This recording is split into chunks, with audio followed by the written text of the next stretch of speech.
Good evening, everyone. I'm Jubell Anonat. I'm Ahhlen Joy Antonio. I am Jedi. My name is Hennessy Apelo. I am Frinalyn Agraan. And we are the Group 1.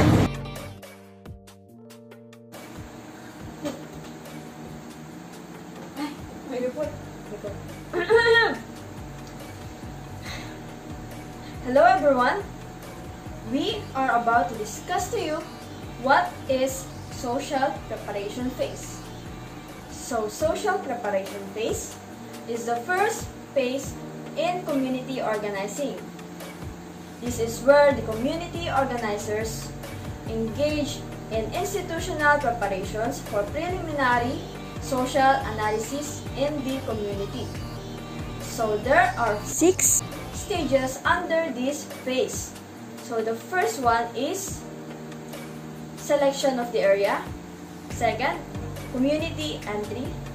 Third, community integration. Fourth, social investigation. And last 2, problem identification, analysis, and planning. So come on, let's start!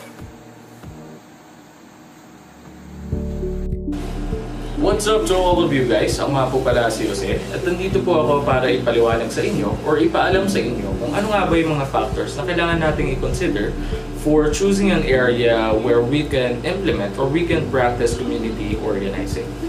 So before I go to those factors, I want you guys to remember that although social workers typically, ideally, have this urge to help everyone, kailangan din nating i-consider yung welfare natin. Specifically, more importantly, pag andungan na sa may management committee, wherein kailangan mo na i-consider hindi lang yung welfare mo, kundi pati yung welfare ng lahat ng mga tao mo. So, number 1 is accessibility to the area. Of course, before choosing an area where you will practice community organizing, you first have to know is kung accessible ba yung area. Kung meron bang means of transportation, kung meron bang means para pumunta doon para sa'yo and para sa may team mo, kung meron bang public transport that you can use, kung meron kayong private vehicle or organizational vehicle, pwede ba kayong pumunta doon without any danger? Second is the dialect of the people in the area. Bakit nga ba mahalaga ito? Siyempre, hindi mo pwedeng tulungan yung mga tao na hindi mo naiintindihan and hindi ka rin naiintindihan. Always remember that community organizing is also about collaborative work from you and the community. More importantly, the community itself. Siyempre, hindi mo naman sila pwedeng tulungan unless naiintindihan ka nila and hindi ka rin nila pwedeng makausap unless naiintindihan mo sila. Third is stability of peace and order situation in that area. Katulad nga ng sabi ko kanina, as a social worker, meron ka ring job na isipin yung welfare mo and yung welfare ng team mo. That's why you always have to know kung safe ba dun sa may area na yon, kung meron ba palaging gulo, and kung secured ka ba and safe ka. Kasi syempre, without safety and security, you wouldn't be able to produce a quality work. Fourth is the area, a depressed area with the presence of low-income families and groups. Katulad nga ng sinabi sa atin dati, community organizing is biased and will always be for the poor. If you would be assigned to conduct community organizing in an area na mayaman naman and personally wala naman talagang problema, anong gagawin mo doon? That's why you always have to consider kung meron ba talagang pangangailangan yung isang area for community organizing. Next is the willingness of the community to participate in community organizing. Of course, you cannot help those people na ayaw ding magpatulong sa'yo. Without their participation, wala rin mangyayari sa community organizing. That's why you always have to remember din na dapat for you to organize a community properly and more importantly in a great way wherein may elevate yung buhay nila, kailangan pati yung community is kailangan mag-participate. Kasi ikaw, a social worker, is only there to guide them, to support them, pero most of the work will always come from them. Yeah. Now that is all of the things that you need to consider before choosing an area wherein you will practice community organizing. Community entry. Community entry is the beginning step in penetrating the community. This activity allows the community organizer to meet the local leaders and introduce themselves to them. During the meeting, the community organizer should clearly state their purpose. Ito na po yung phase kung saan yung social worker natin or yung community organizers ay pupunta sa isang community para formally na ma-meet yung local leaders nila or yung head of the community. Ito po yung phase kung saan mamimit na ng community organizer or ng social worker yung community na i-organize po.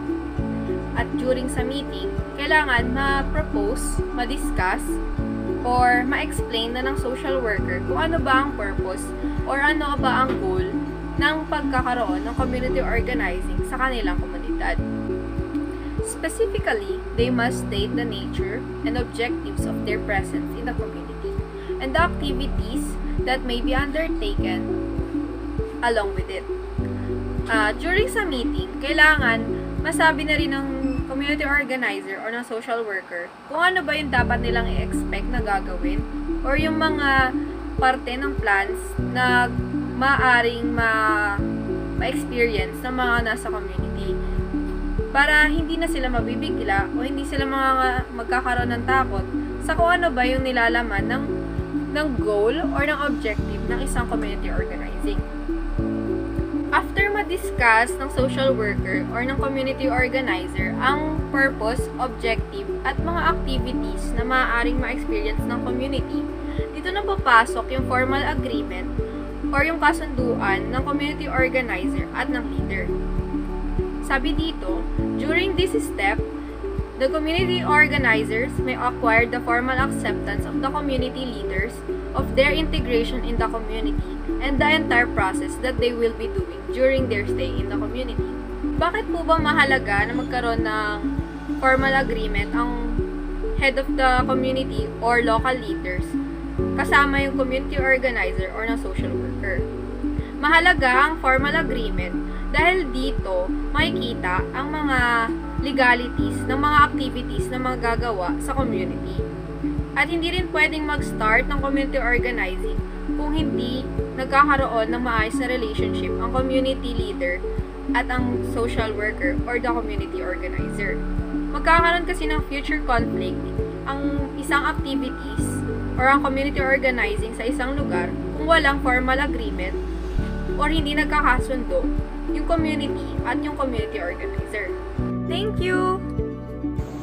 After finding the perfect area for your community organizing and gaining the trust and approval of the head of the community, we can now move on to the next stage in this phase, which is the community integration.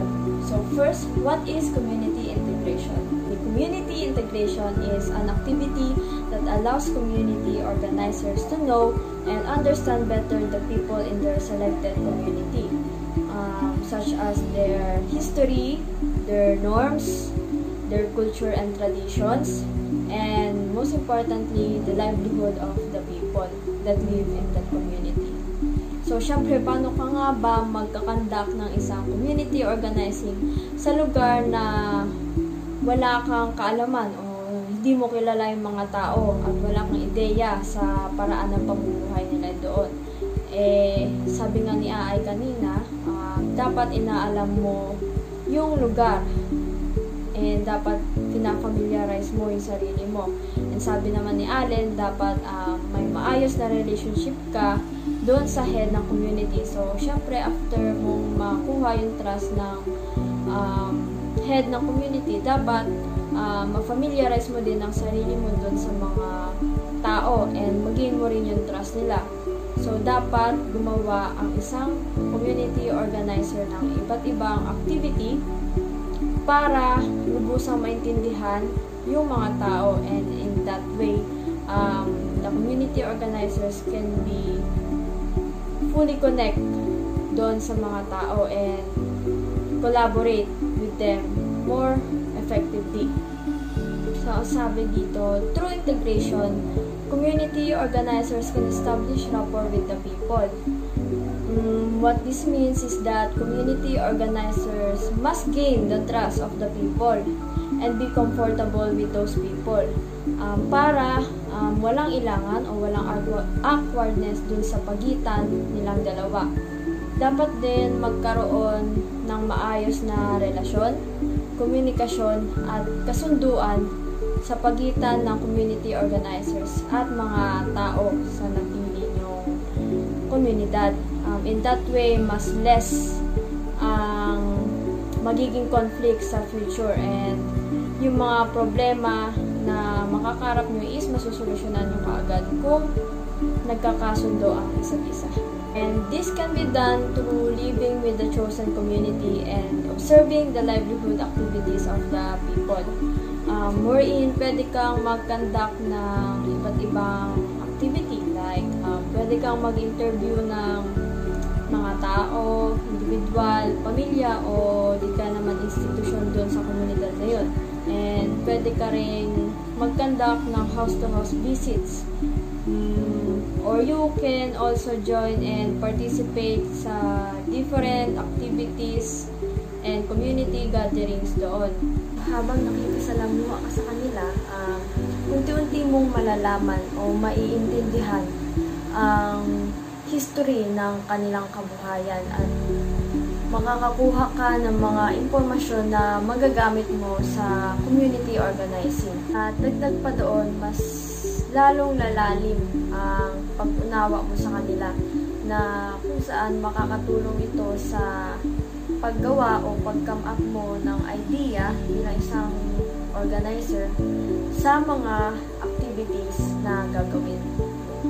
Let us take note that in order for the community organizers na maisagawa ng maayos and effectively ang isang community organizing, kailangan niya maging knowledgeable and flexible enough para magampanan ang kanyang role and trabaho and matulungan niya ng maayos yung komunidad na napili niya.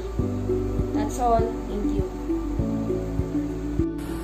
Hi, sorry I'm late. I just got in from a cardiothoracic surgery with Dr. Yang because my sister Mary is not here to assist her in the OR. And I am Hexy Gray, and I'm a surgeon here in Seattle Grace Mercy West Hospital. So aside from being a general surgeon, I am also a social worker here in Seattle Grace. That is why I have a lot of friends and connections there in the Philippines, and now I am pleased to discuss you something that I love, especially in social work profession, which is the community organizing, tackling about the social investigation. So I would like to give you a good evening because I think it's 6:30 or 7:30 I think in the Philippines right now in the evening, while here in the Seattle Grace it's already 6 in the morning and I don't have any post-op, so all of my time are yours. And because I am also a half Caucasian and half Filipina, I can also talk to you in Tagalog. So the social investigation is a fourth phase in the social preparation.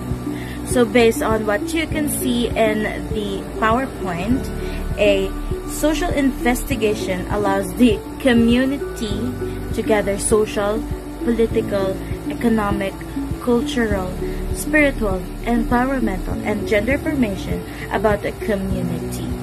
So, like in the medical field, in order for us to give a diagnosis to our patients, we must need to run some labs and tests. So, sa isang community or sa isang barangay, para malaman namin kung ano talaga yung kinakailangan, of course, we should also need to gather information regarding dun sa community na yon. And nakasaad nga dito sa ating PowerPoint kung ano-ano nga ba yung mga inaalam ng ating mga social worker regarding sa community organizing. So, sa pagkuha natin, sa paggawa ng social investigation, dito natin nalalaman yung mga dapat na solusyonan at yung mga maaaring maging problema ng community na to. Kaya kinakailangan na magkaroon ng mga interventions or other services and programs para matulungan natin yung community na to in ahead of time. And sinasabi din dito that in the other terms of social investigation I have researched it, Sir Jasper, that social investigation is an activity wherein a people or a group of people study how people in a community live. So, yun yung pinaka-basic na pwede nating malaman about social investigation. Siyempre, paano ba natin malalaman or madadiagnose sila kung ano nga ba yung dapat na gawin natin kung hindi natin malalaman kung ano nga ba yung ginagawa nila pang araw-araw. We should also study how people in a community live. A social investigation may be done through a secondary data also. Profile galing sa barangay, or in English, barangay profile. And of course, sa pagkuha mo nun, nagkakaroon ka din or nakapaloob din doon yung pagpapaalam mo or permit na magkakaroon ka at magkakanda ka ng isang social investigation within the community dahil it is in respect of the authority and of course para malaman nila and mag-guide ka nila regarding sa kung ano nangyayari din doon sa community. And additional sa social investigation, kailangan mo rin magkaroon ng mga ocular visits, mga pag-uusap ng mga pag-uusap ng mga magkakapitbahay sa community. You should also need to gather those little information within that chit-chats. And makipag-usap ka doon sa mga community, kung sino yung mga pwede and friendly kausap.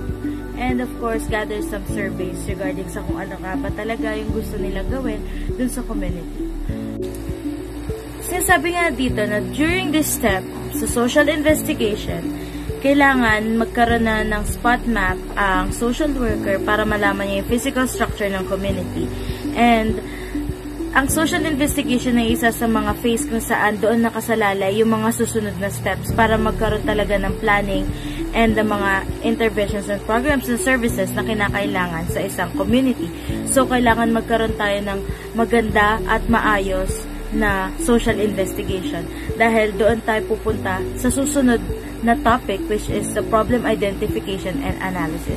So don't forget, the social investigation is where we conduct a gathering of information regarding on how people in a community live. Okay, bye! I was assigned to discuss about problem identification, analysis, and planning. Problem identification and analysis. Based on the result of social investigation, community organizers can now identify and analyze the problem in the community. Base sa mga nakalap na data tulad ng barangay profiling, interviews at survey na kinandak sa mga tao sa mga community, mas madaling matukoy at mapag-aralan ng mga workers kung ano-ano nga ba ang kailangan o problemang dapat may agarang solusyon sapagkat maaari itong may kinalaman o epekto sa kanilang pamumuhay. Initially, the worker can rank the problems based on their assessment. At sa pagtukoy ng mga issues at problema ng mga tao sa komunidad, maaaring mai-priority o isa-isahin ang mga ito upang malaman kung ano nga ba talaga ang mas kailangan ng mga tao na dapat bigyan ng pansin at bigyan ng agarang solusyon upang hindi na ito lumalampak. The root cause of the problems and the previous efforts made in addressing them must likewise be identified to come up with more appropriate strategies and interventions. Dapat ding isaalang-alang ang mga sintomas at pangunahing sanhi ng mga problema upang mas madaling makilala ang pangunahing problema ng mga tao, pati na rin ang mga nakaraang hakbang na ginawa sa pagtugon sa mga ito para may basihan sa paggawa ng iba pang interventions at panibagong strategies na mas angkop upang mabigyan ng solusyon ang mga problemang nabanggit. Planning. This step include the formulation of possible solutions based on the identified needs. Pagkatapos may prioritize ang mga nakalap na problema ang mga workers at mga taong involved ay kailangang magtulungan sa paggawa ng epektibong plano upang masigurong matugunan ang problema. Magkaroon ng isa o higit pang plano upang may agarang kapalit o pagpipilian para maiwasan masayang ang panahon at oras sa pagpaplano.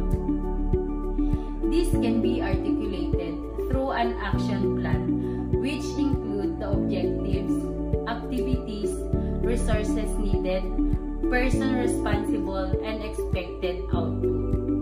All are geared toward the resolution of the identified problems of the community.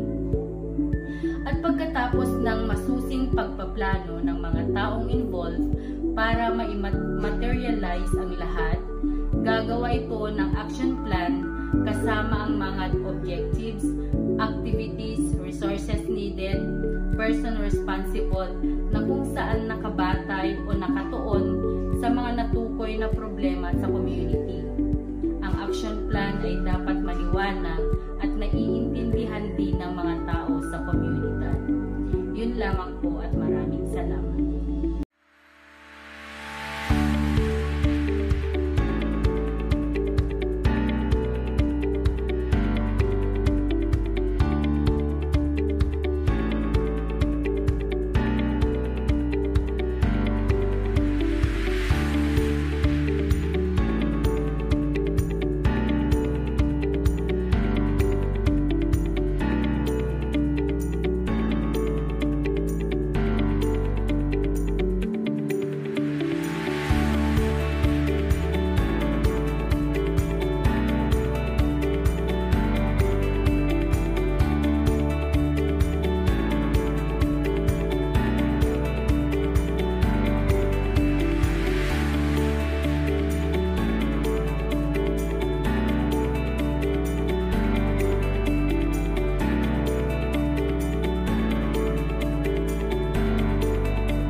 Social preparation phase is the first part of community organizing.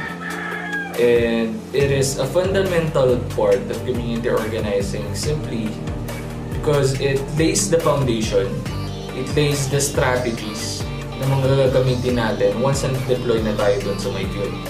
And in that, gusto ko lang din ipaalala na social work is not just a hit or miss profession. Just like any other discipline, any other field of work, we too have our systematic body of knowledge where we base our actions. Even the simplest of things that we do, meron tayong scientific basis na ginagamit. Lahat pinag-aaralan, lahat pinag-ahandaan. Thank you!